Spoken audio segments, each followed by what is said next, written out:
Hello, you are listening to Coast AM. Hi there, Connie Willis here with you. Thanksgiving coming up next week, turkey, gravy.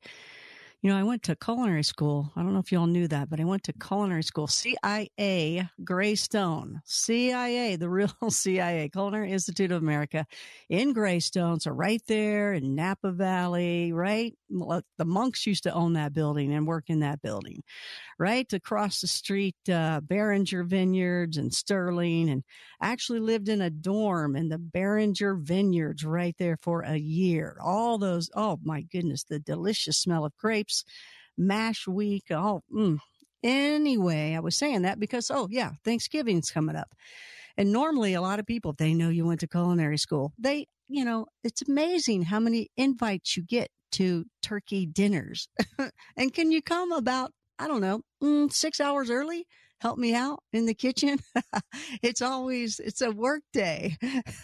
So you kind of usually keep that kind of quiet. Anyway, I hope you enjoy your Thanksgiving because I won't be able to talk to you between now and then. So I just want to make sure that I say that. And I'd love for you to join my shows and just even for the newsletter, go to conniewillis.com. But if you're into live investigations of Bigfoot, strange lights, hauntings, well, then, join Blue Rock Talk and become a Blue Rocker. Yep. It's a lot of fun. And I think I'll be heading out to Bradshaw Ranch in the future and doing some Sedona stuff. So get in there and get involved so you can be a part of it. That's at conniewillis.com. We are talking with Julia Cannon right now, and she has been telling us all about QHHT. That's Quantum Healing Hypnosis Techniques. And she's going to be getting into more works of something called Soul Speaks. But before then, Julia, you were right at the point of talking about your dad was in a pretty bad accident. Yes, he was in a very severe head-on collision, and that just halted everything for him. He was in the hospital for a year. He should have died. I mean, he was crushed. His body was crushed. He was in a Volkswagen bus, where there is no front, and so when he was hit head-on, it crushed his legs. It was a horrible, horrible accident. How old were you? I was like 10 when that happened. Yeah, it was really devastating for our family. Our family dynamic, everything changed with that accident. And we moved. He was forced to retire from the military, and then we moved to Arkansas. And that's a whole other story. But we came up here because you could live for like next to nothing, which is, we didn't have much. And so we came up here, and then everything changed. So we had a whole different lifestyle, living in the country, just growing everything. So everything changed. So like 10 years go by, we're all graduating. All the children are. We're graduating. Some are getting married. We're all taking on our lives of our own. And so Mom's, nobody left at home. She was going through the empty nest syndrome. And she's like, what do I want to do with the rest of my life? And so that's when she went back. She was looking back at that adventure that they had. She called it time traveling. I like that time traveling. I want to go do that again. And so that's where that picked up. So we were like wondering how she even got the bug. It was from my father, and when she was helping him 10 years earlier. And then now it was time to pick that back up. Now the techniques were different in hypnosis. Now they were using visualization and relaxation, not to watch the shiny objects and the slow techniques. So she was picking those up and learning them. And that's when she was doing I like how this feels. I don't like that. I like the results of here. So she just she didn't know, she hadn't been taught by the traditional methods. So she didn't know that, she wasn't stuck in any routine, any one way. She was just like, okay, well, I like how this does. I don't like this. And so she just created her own. She didn't know you couldn't do these things. So that's where. That's good. That's good. Exactly. It was wonderful. So I think you. People say. You even mentioned. Sorry. We're going to keep talking over each other. You go ahead. You're the guest. Well, I was just going to say, sometimes people from the other hypnosis techniques are like the ones, diehards are saying like, oh, don't take them to that deep, deep level because strange things happen there. And it's like, well, yeah, if you read her book, strange things happen there. So, that's the good stuff. Yeah, absolutely. That is the good stuff. Well, I know too that she said, and you also said that I think at one point she didn't want anybody to learn the technique until, unless they had prior experience with hypnosis. And then thank goodness you all changed that to Yeah, allow. she thought in order for someone to understand what she was doing, that they would need to have some background in hypnosis. And then when people, after she taught a couple of classes, people were coming to her and begging her, please, please, I want to learn this. And she's like, okay, I'll make an exception. Maybe we'll see if this works or not. And what she was finding was that actually it worked better because they didn't have anything to unlearn. They just, they had a blank slate and they just did it exactly as they were taught. And it was beautiful. It just worked perfectly. So that's where we have a disclaimer in the beginning. I mean, if you do have prior hypnosis experience or training, just forget everything you ever learned because this is all different. And sometimes we want to go back to what we know, and that's when it gets messed up, is when you try to combine it with other things. This is a beautiful, pure technique. Yeah. It's taught.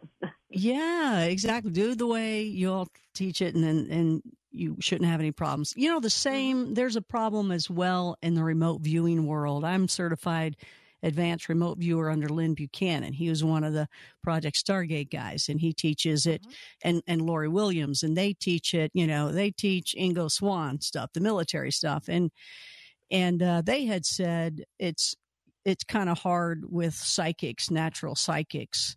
It can be hard with them because they might stick to their old things, where you don't interpret in the remote viewing world. You just list and tell what it is, and if you're going to pull the pieces of the puzzle together, it's on you, not on us, the remote viewer. But then, because they can be the hardest, a natural psychic can be the hardest to pull and hone back in. But others that are very open, if there's a natural psychic that's really open to give me some more tools so I can go deeper, then they can be the best. But they always got to watch out for those left brain people too, right? And I think you do too. The analyzer. And that's where, people have changed, though. When Mom was first doing this and teaching it, and we're actually doing it, the people were different. Humanity has changed. Humankind has changed.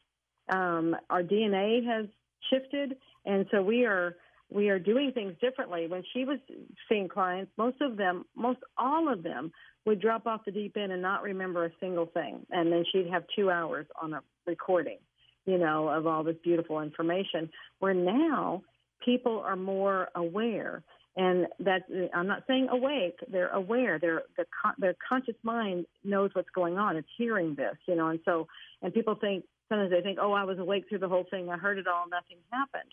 And nothing could be farther from the truth. You might be aware. And that's where we've heard from our higher selves. They say, this is what we want.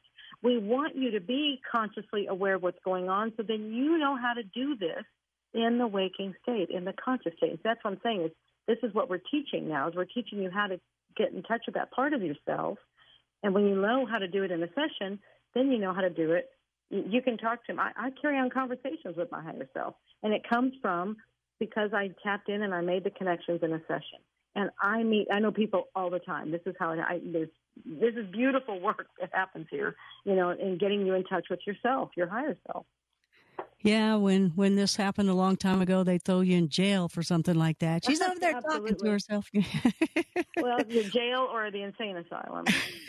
You know what? I got to ask you a couple of crazy stuff, because this isn't crazy to all of us here listening and talking about this, because this is the real deal. We know it's real.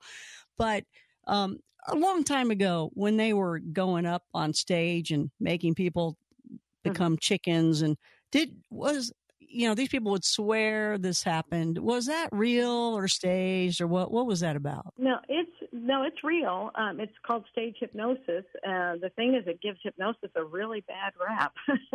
It's kind of funny though to watch. Exactly. And it's real. They just find the person doing it. He knows what to look for to find really good, suggestible people. He's looking for people that will be able to work, to go under very easily and will respond to his suggestions. He just knows. He does tests beforehand to know if that'll work, and it does. I mean, but it's like, but they have to know nobody will ever do in any type of hypnosis. They will never do something that is against their own what they would normally do. So it's like you're not taking control of anybody, in any kind of hypnosis. They will never do something that they would not normally do. But they're okay clucking like a chicken and walking around like that. That's okay. Yeah, for whatever the suggestion was, it made sense at that point. So clucking like a chicken would be, I guess it made sense. But I've always wondered about that. That's just like, well, okay. So, here's another question. Mm-hmm. All right. Those people, like you were saying, you're having a chat all day long, talking to your higher self and doing your chores and, doing the laundry and talking away. Mm-hmm. What's the difference between that and, these other people that hear a voice all day and then it tells them to go do something terrible and that they hear voices in their head? What's that about? It's the terrible part. Your higher self will never tell you something terrible. It always tells you positive things. So that part, I feel like when things are anything negative, anything fearful, anything that looks like that, it's your own fear that's coming out, and you're addressing it in some way. I think sometimes some of this just gets caught up in things. We have a lot of fearful things that are around us, and so it's just getting, it's just getting caught up. They're not able to.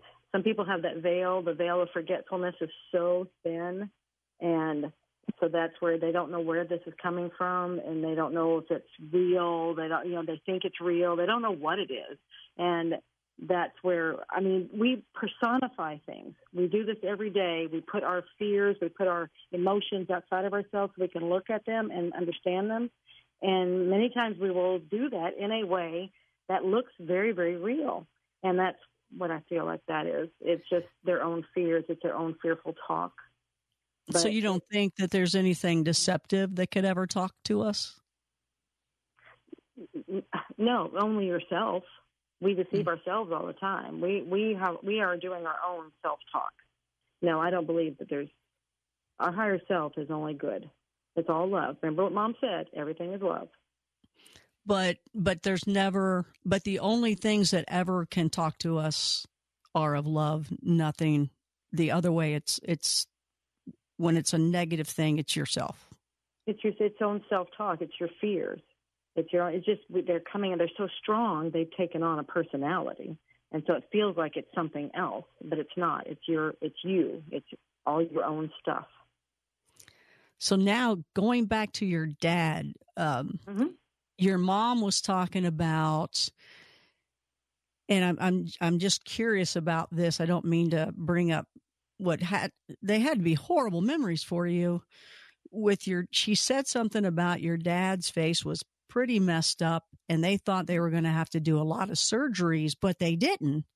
Right. And so I'm curious if from that experience, any of the developments through the QHHT or even later Soul Speak, did any of that have anything to do with that at all? Inspired it or anything?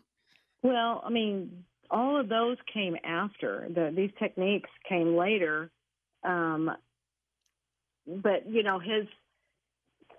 I think, when you're not, he wasn't supposed to die. And I've read, I don't know if, I just remember this person's name, Application of Impossible Things.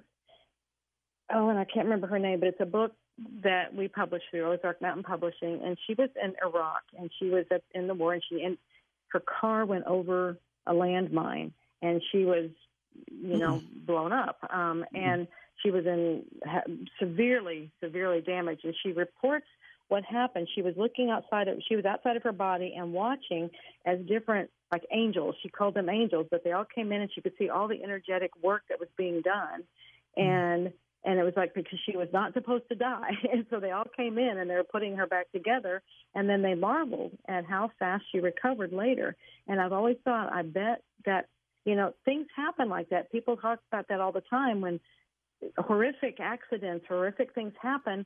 and then they just go back together, just very dramatically, and people in the hospital were calling him the miracle man because he didn't need all the surgery that they thought he would. He just kept going. He just went back together, and he's like, why do they keep looking at me so funny when he regained consciousness? And they're like, because you're not supposed to be here. We don't know how this is even happening.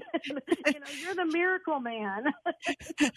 He sacrificed himself for so much of what you guys, developed later, I think. It seems like. Absolutely. He was a very integral part.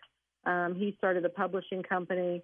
The hypnosis technique, like I said, she went into that, and then she was just doing it for her own. She just wanted to explore that. And then all this information started coming out. She was into history. She loved history, so she was getting historical information at first by people going into past lifetimes and historical events and things like that. And then it was just opening this whole world of all these different things, of the ETs and the Nostradamus of prophecies and all that. So all these strange and weird things.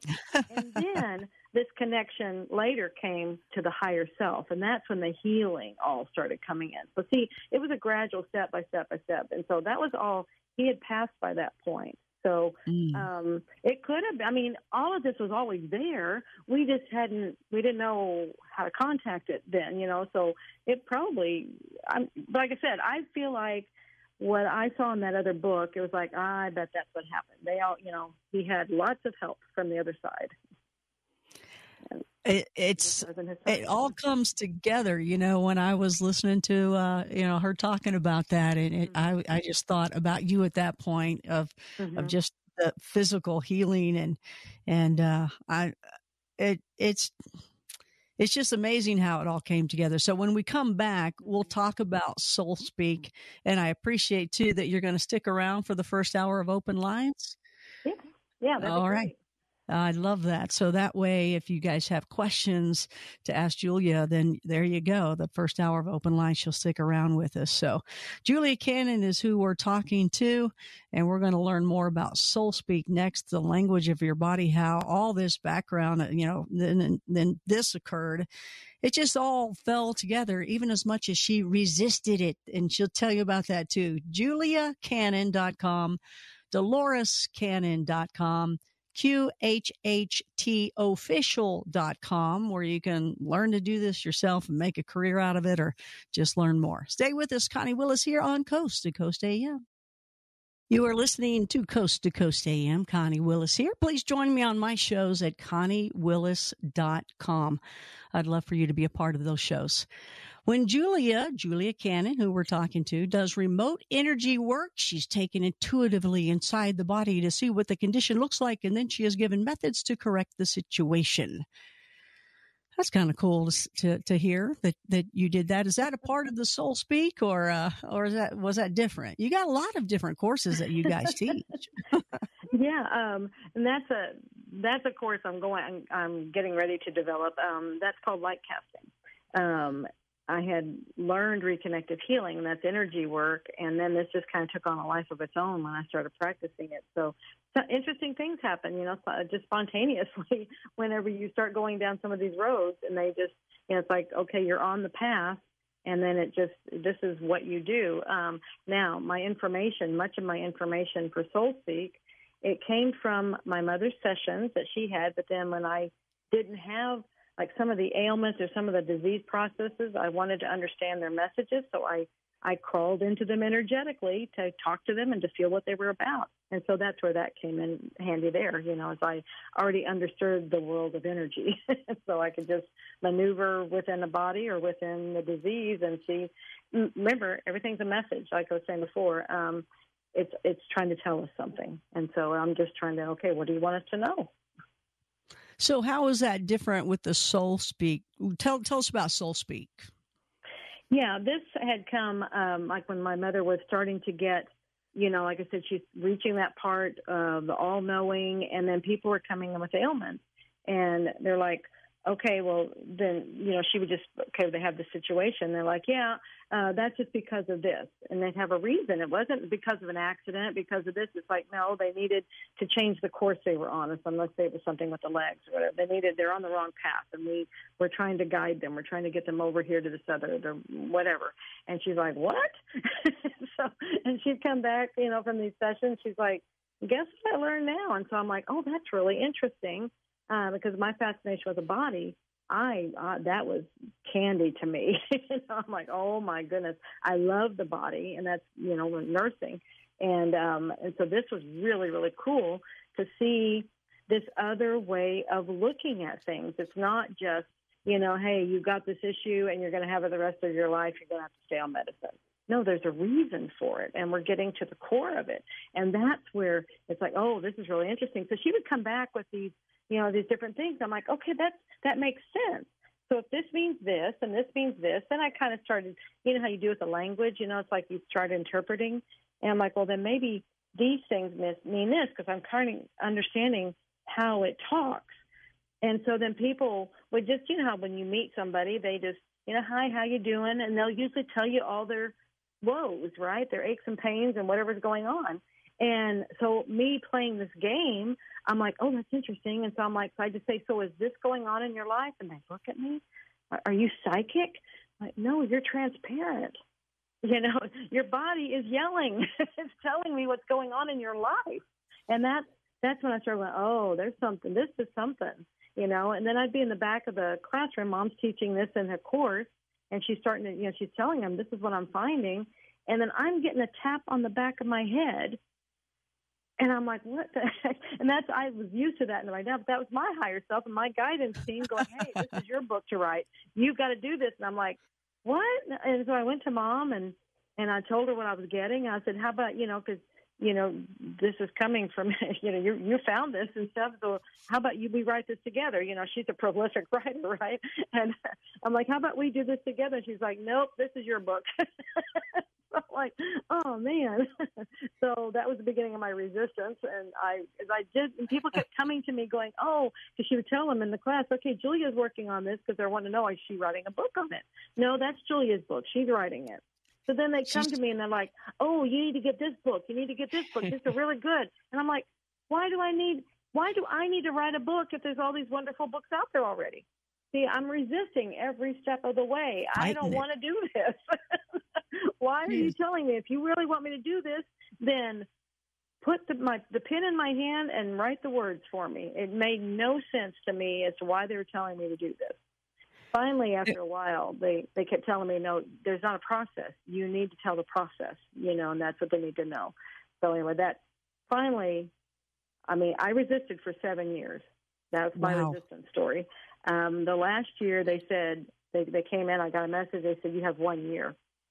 I'm like, what? And they said, 1 year, if you don't do it, we're giving it to someone else. Oh. I'm like, what? That got my attention, and that got me going. It's just like, that was my material. That was mine. You told me it was mine. They're like, not if you don't do anything with it. That's right. So it's like, yeah, I remember they're always telling Mom, they give the information to people that they know will do something with it. And that's why she got so much information, because she wrote, she loved to write, and she would put it out there. So anyway, that got my buns in gear, and I had the book completed, published, and everything within a year. So it was all done. But anyway, I dragged my feet for quite a while. But that's, so people want to do that, just understand there's a reason that you're being inspired to do something. There's more. It's more than just you. It's bigger than you. There's more to this. So that's what started it, and it was just the understanding of the language and how it works. And then that's why I teach. And like I said, it complements QHHT because it's helping you to understand how to better ask your questions in there. You do not have to be a practitioner to do it. I have many, many students that are only doing soul speak, because you can help people and to understand the language of their body. So that's what it's all about. It's just, you can do it for yourself. You can help other people.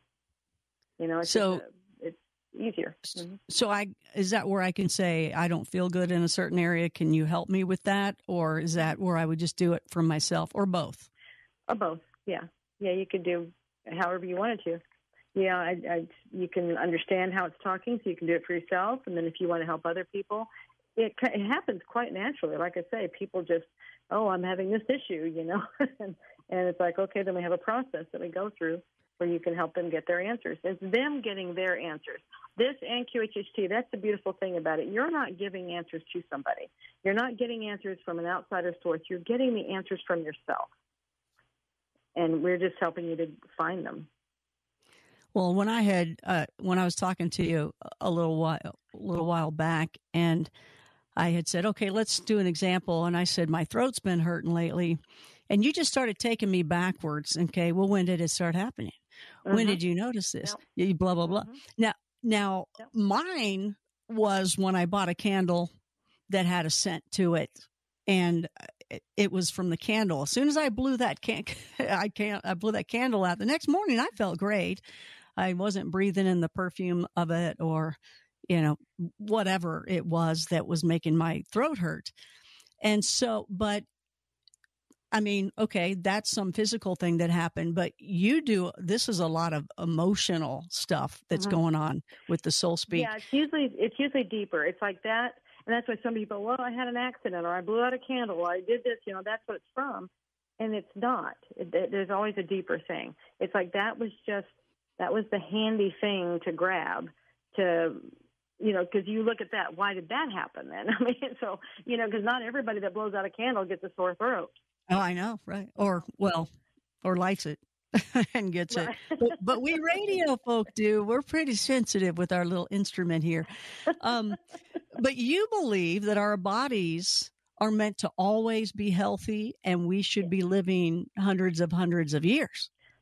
They were designed that way.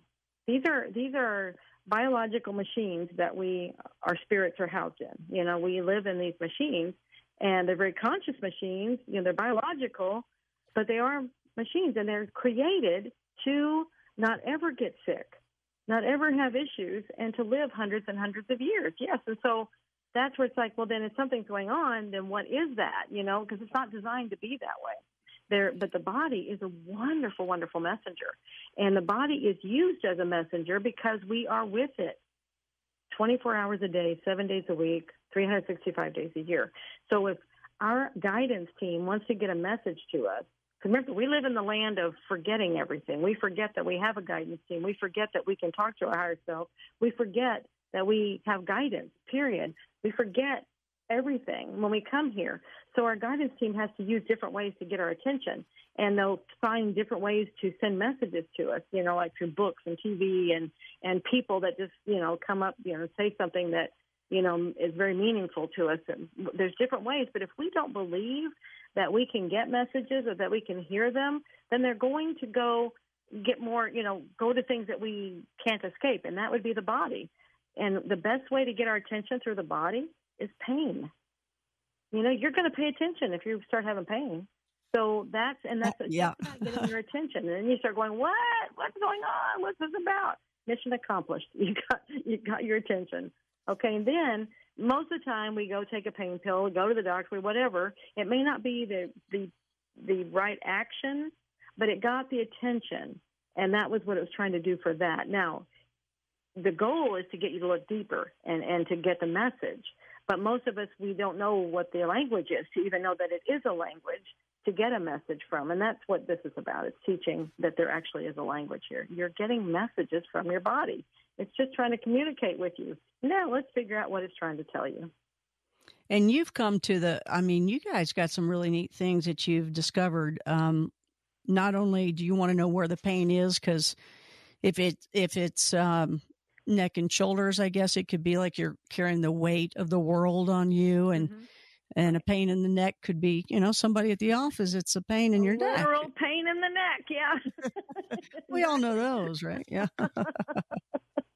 Yeah, I mean, and there's different things that can direct us to that. I mean, and these are all clues, and that's what I have in the course and in the book.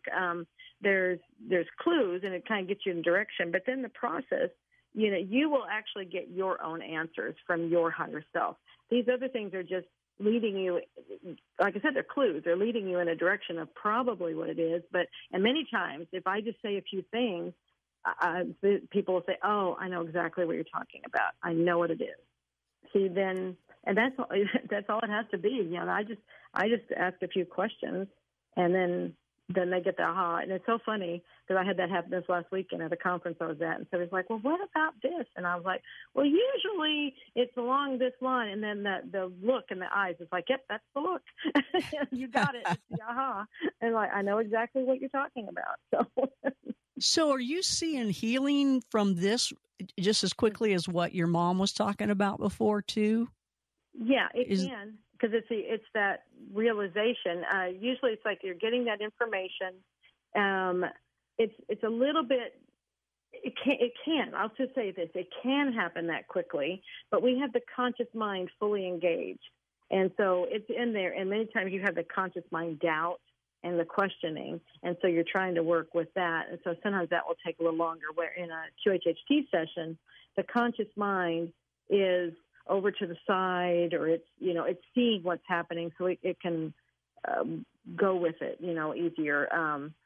It's more convinced, it's like we have to convince that mind. Our mind is in there so analyzing. You were talking about the left brain a while ago. That's the analyzing mind. And it's like, I don't know about this. It's questioning and doubting. And when you bring doubts in to that curb, that can actually stop the whole process. So that's where in a QHHT, you've got that dampened down, so you have a clear path to the healing, and it can happen right there. But then they have to continue to do the work afterwards. They'll get instructions, and they have to do things that support what they received. If they go back to the same beliefs and the same thought patterns, the same lifestyle that they had before, it will all come back, because you can't, we just changed everything. You've got to support the changes, if that makes sense. Yeah, there's even written in there, if I remember right, there's even written in there how to forgive yourself, how to forgive others, literally the methods to do that. Absolutely. Absolutely. And so then in a soul speak session, the conscious mind is right there. So you're working with that. And that's where it's a matter of so many of these, you get recordings, you've got to listen to this over and over, whatever the advice is, and you have to act on it. Once you act on it, because that's what it's all about. It's a message telling you to do something. Once you start doing the something, the issue will go away, because it was only a message. And that's probably the biggest thing that I want people to understand. It's so simple. It's just a message. And we're like, oh, my gosh, can this really happen? Can this be healed? Can this be healed? Yes, anything can be healed, because it's only a message. Once you understand it and what it's trying to tell you, and you act on it, you do what it wants you to do, it will go away. This is coming from the lady that took 7 years before she wrote her book, and she called it the etheric 2x4, knocked her in the head. Exactly. It hit me good. It knocked some sense into me. Now she's like, don't wait 7 years. Don't be crazy. Don't do it. Yeah. Just follow it. It is true, it's very true. You got to follow what you hear, for sure. And you got to follow your heart. But we make mistakes along the way, and hopefully you got friends that'll support you or help you out and say, hey, don't be stupid. People make mistakes too. Now, even, going back to the soul speak, I mean, it's interesting. Like, people can have heart problems. I'll let you're the expert in this, but there's heart problems from the flow of life just not happening right at the time. Yeah. Well, the heart it's used as a symbol for Valentine's, right? So what does that tell you?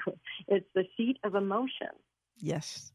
All the love emotions are there and everything. So if there's something going on with the heart, that tells me there's something going on in the love department. Something, and it could be a relationship, even with a sibling or a child. It doesn't have to necessarily be a romantic. It's just something in the love department is off. Hold on, mine's skipping a beat right now. Mine's skipping a beat. Tell me what that means. Yeah, it's just you just look at it. It's something in that department, and then that's just a clue. Remember, the beginning is just clues.